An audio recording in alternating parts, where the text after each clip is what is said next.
Brandon? Kaya lang naman kita binilan ng Paris kasi favorite mo yun eh. And not because kuripot ako. Kaya nga, na-appreciate ko yung ginawa mo eh. You do? Ibig sabihin nun, nagpe-pay attention ka sa mga bagay na gusto ko. Halika na, huwag ka na magtampo.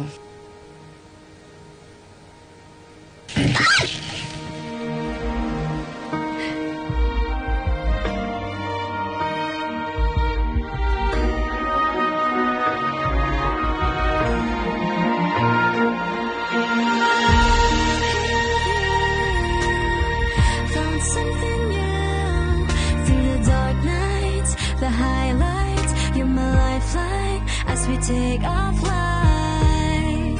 Let's paint the sky in different lights, holding on to all that we could be, gonna make it bright. And don't worry.